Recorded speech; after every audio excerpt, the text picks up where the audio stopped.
15 April 2026 या दिवशी आहे आपल्या स्वामी महाराजांची पुण्यतिथी बघा. तर पुण्यतिथीनिमित्त 9 एप्रिलपासून 7 दिवसाचा गुरुचरित्राचा पारायणचा सप्ताह सुरू होणार आहे. या सप्ताहामध्ये आपण जेव्हा गुरुचरित्राचं पारायण करत असतो त्यावेळेला आपल्याला कोणतं अन्न खायचं आहे, कोणत्या भाज्या खायच्या आहेत, कोणत्या भाज्या आपल्याला खायच्या नाहीत, कोणते पदार्थ ह्या दिवसामध्ये खाणं चुकीचं आहे, या संपूर्ण विषयी माहिती तुम्हाला आजच्या व्हिडिओमध्ये मिळेल. तर तुम्ही हा व्हिडिओ कुठेही स्किप न करता व्हिडिओ तुम्ही शेवटपर्यंत बघा. तुम्ही जर माझ्या चॅनलवर नवीन असाल तर चॅनलला लाईक करा, शेअर करा, हाईप करा आणि नक्की सबस्क्राईब करा. चला आता व्हिडिओला सुरुवात करूया. सर्व स्वामी सेवेकरांना श्री स्वामी समर्थ. तर तुमचं प्रिय LIC चॅनलमध्ये अगदी मनापासून स्वागत आहे. 9 एप्रिलपासून बघा आपल्या गुरुचरित्राचा पारायणचा सप्ताह सुरू होणार आहे. हे पारायण जी पण व्यक्ती करते ना ती व्यक्ती खूप भाग्यवान असते बघा. कारण गुरुचरित्र हा 5वा वेद मानला गेला आहे आणि ह्या ग्रंथाचा पारायण करणारी व्यक्ती ही खूप नशीबवान असते. जी पण व्यक्ती पुण्यतिथीनिमित्त आपल्या घरामध्ये किंवा सामूहिक पैतेनं बघा केंद्रामध्ये बघून लाखो संख्येनं भक्तजन गुरुचरित्राचं पारायण करण्यासाठी बसलेले असतात. जर तुम्ही सामूहिक पद्धतीनं जर केलं तर सगळ्यात चांगलीच गोष्ट आहे. जरी तुम्हाला सामूहिक पद्धतीनं करणं शक्य नाही आणि तुम्ही तुमच्या घरामध्ये करणार आहात तर त्यासाठी सुद्धा काही अशा गोष्टी आहेत की त्याचं तुम्हाला पालन करायचं आहे बघा. तर ह्या दिवसांमध्ये खूप असे प्रश्न असतात की आपल्या मनामध्ये शंका असतात. तुम्हाला अगदी तुमच्या मनामधील ज्या पण शंका असतील की कोणते पदार्थ तुम्हाला खायचे आहेत आणि कोणते पदार्थ खायचे नाहीत, व्यवस्थित तुम्हाला माहिती आजच्या व्हिडिओमार्फत मिळणार आहे. तर आता गुरुचरित्राचं पारायण आपण जेव्हा घरामध्ये करतो तेव्हा पूजा मांडणी करून पारायण कसं करायचं, पारायणचे कोणते असे नियम आहेत की त्या नियमाचं पालन करूनच आपल्याला पारायण करायचं आहे की जेणेकरून आपल्याला संपूर्ण पारायणचं फळ मिळेल. तर याविषयी सुद्धा पूर्ण माहिती देणारा व्हिडिओसुद्धा आपल्या चॅनलवरती अपलोड झालेला आहे. तो पण तुम्ही एकदा नक्कीच बघून घ्या. पण आजच्या व्हिडिओमार्फत मी तुम्हाला फक्त या दिवसांमध्ये कोणत्या भाज्या, कोणते फळं किंवा कोणत्या पालेभाज्या, कोणत्या दुसऱ्या गोष्टी आहेत की ज्या आपण टाळायच्या आहेत बघा. गुरुचरित्राचं पारायण ज्या घरामध्ये होते बघा त्या घरामध्ये साक्षात दत्त महाराजांचा, स्वामी महाराजांचा आशीर्वाद असतो. त्या कुटुंबातील प्रत्येक व्यक्तीला प्रत्येक कामामध्ये यश येते. यासाठी तुम्हाला सर्वांना सांगते की जेवढं शक्य होईल ना तेवढं नक्कीच तुम्ही गुरुचरित्राचं पारायण नक्कीच करा. पण तुम्हाला जर नियमाचं पालन तुमच्याकडनं होणार नसेल तर नका करू. कारण या गुरुचरित्र ह्या ग्रंथाला नियम आणि अटी आहेतच आणि ह्या सर्व नियम अटीचं पालन करूनच आपल्याला पारायण करायचं आहे. या दिवसांमध्ये आपल्याला ज्या भाज्या खायच्या आहेत त्याच भाज्या आपल्याला खायच्या आहेत 7 दिवस. या दिवसांमध्ये जे पदार्थ आपल्याला टाळायचे आहेत ते पदार्थ आपल्याला टाळायचेच आहेत. या सर्व नियमाचं पालन करून तुम्ही पारायण करू शकता. तर आता पहिल्यांदा तुम्हाला सांगते, हे पारायण जी पण महिला करणार आहे, दादा करणार आहे, त्या सर्वांसाठी हे नियम आहेत. 7 दिवसाचं हे पारायण घरामध्ये करणार आहोत किंवा सामूहिक पद्धतीने करणार आहोत. तर हे पारायण जेव्हा आपण घरामध्ये करत असतो किंवा केंद्रामध्ये करत असतो त्यावेळेला आपण ज्या आपल्या नित्यसेवा असतात बघा, म्हणजे स्वामी चरित्र सारामृताचे 3 अध्याय आणि 11 माळी जप, ही सेवा तुम्हाला चुकवायची नाही. वेळात वेळ काढून आपल्याला नित्यसेवा ही करायचीच आहे. खूप व्यक्तींकडनं ह्या चुका होत असतात. कारण ते काय म्हणतात की आम्ही आता गुरुचरित्राच्या पारायणला बसलेला आहोत तर ते नित्यसेवा चुकवतात. तर काही वेळेला बघा या गोष्टीसुद्धा आपले स्वामी महाराज, दत्त महाराज बघत असतात. यासाठी तुम्हाला अगदी मनापासून एक गोष्ट सांगते की तुम्हाला जर असं वाटत असेल की आपण केलेल्या गुरुचरित्र पारायणचा आपल्याला अनुभव यावा, आपली इच्छा मनोकामना जर पूर्ण व्हावी तर तुम्ही नित्यसेवा नक्कीच करा. नित्यसेवेमध्ये खंड पडून देऊ नका. आहे तशी तुमची नित्यसेवा 7 दिवस सुरू ठेवा घरामध्ये. आणि हे खूप महत्त्वाचं होतं सांगणं म्हणून मी तुम्हाला सांगितलं. कारण खूप लोकांकडनं, खूप व्यक्तींकडनं ह्या चुका होत असतात. आणि काही वेळेला बघा मग आपण नियमाचं पालन करतो, सर्व गोष्टी व्यवस्थित करतो आणि नित्यसेवा चुकवतो, नित्यसेवेमध्ये खंड पाडतो आणि फक्त गुरुचरित्राचं पारायण करत असतो. आणि हे सर्व स्वामी महाराज, दत्त महाराज बघत असतात. यासाठीच तुम्हाला सांगते की तुम्हाला जर गुरुचरित्र पारायणचा अनुभव येण्यासाठी तुम्हाला नित्यसेवा ही करावीच लागेल. नित्यसेवा आपल्याला सुरू ठेवायचीच आहे. तर आता इथपर्यंत मी तुम्हाला सांगितलं. दुसरी गोष्ट अशी की ज्या व्यक्ती बघा पारायण करत असतात, म्हणजे ह्या छोट्या मोठ्या एक चुका होतात आपल्याकडनं, यासाठी मी तुम्हाला सांगत आहे व्हिडिओमार्फत.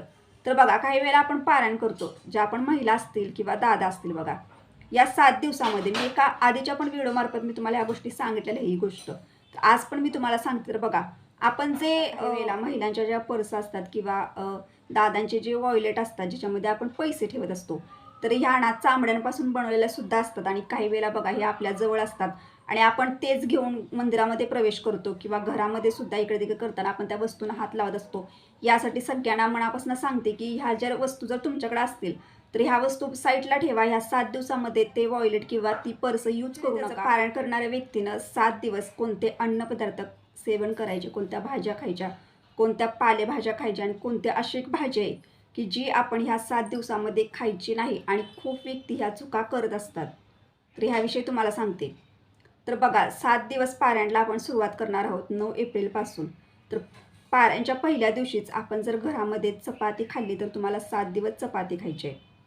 तुम्ही जर पहिल्या दिवशी ज्वारीची भाकरी खाल्ली तर तुम्हाला 7 दिवस सकाळ संध्याकाळ ज्वारीची भाकरीच खायची आहे.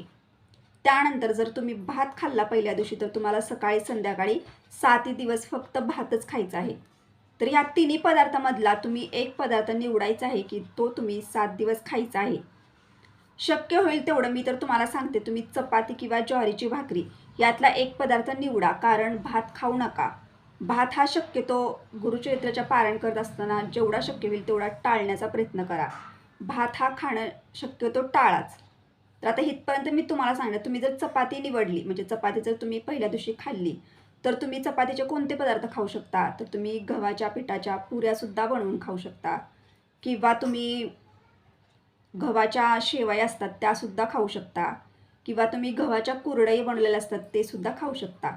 पण तुम्हाला एक गोष्ट ह्याच्यामध्ये पण लक्षात ठेवायची आहे बघा, आपण घरामध्ये जे बनवलेलं असतं गव्हापासून तेच खावा. कारण बाहेरचं जर तुम्ही विकत आणलं गव्हाच्या कुरडया किंवा काही पण असेल बघा, गव्हापासून बनवलेले पदार्थ जर तुम्ही बाहेरचे विकत जर घेऊन घरी येऊन खाल्ले तर त्याच्यामध्ये चुकून त्यांनी मैदासुद्धा मिक्स केलेला असावा अशी शक्यता आहे. यासाठी सांगते की घरामध्ये जे तुम्ही स्वतः बनवले गव्हापासून तेच पदार्थ खाण्याचा प्रयत्न करा. आता ज्वारीविषयी पण तुम्हाला सांगितलं, तर ज्वारीची तुम्ही भाकरी सकाळ संध्याकाळ खाऊ शकता. यातलं तुम्हाला एकच पदार्थ निवडायचं हे लक्षात ठेवा. तर आता इथपर्यंत मी तुम्हाला सांगितलं. तर आता ह्या दिवसांमध्ये आपल्याला कोणत्या भाज्या खायच्या आहेत बघा. फळभाज्या कोणत्या खायच्या आहेत, तर तुम्ही बटाटा खाऊ शकता, तुम्ही कोबी खाऊ शकता, तुम्ही ढोबळी मिरची खाऊ शकता, तुम्ही फ्लॉवर खाऊ शकता, त्यानंतर तुम्ही भेंडी खाऊ, रताळे खाऊ शकता, तुम्ही गाजरसुद्धा खाऊ शकता. तर ह्या सर्व प्रकारच्या मी ज्या भाज्या तुम्हाला आत्ता सांगितल्या त्या भाज्या तुम्ही घरामध्ये खाऊ शकता. तर आता त्यानंतर तुम्हाला फळं कोणती खायची आहेत बघा. तर फळं तुम्ही सर्व प्रकारची फळं खाऊ शकता. तुम्ही चिक्कू खाऊ शकता, तुम्ही सफरचंद खाऊ शकता, तुम्ही केळे खाऊ शकता. तुम्हाला जी फळं मिळतील ना, संत्री किंवा मोसंबी, ती फळं सर्व प्रकारची फळं तुम्ही ह्या 7 दिवसामध्ये खाऊ शकता. त्यानंतर आपल्याला पालेभाज्या कोणत्या खायच्या आहेत बघा. पालेभाज्यामध्ये खूप अशा चुका होत असतात आपल्याकडनं. आपण असं ऐकलेलं असतं की पालेभाज्या, सर्व प्रकारच्या पालेभाज्या आपण ह्या दिवसांमध्ये खाऊ शकतो. तर मी हे तुम्हाला हेच म्हणेन की पालेभाज्या सर्व प्रकारच्या तुम्ही खाऊ शकता. पण आपल्याला एक अशी पालेभाजी आहे बघा, ती चुकूनही खाऊ नका 7 दिवसांमध्ये.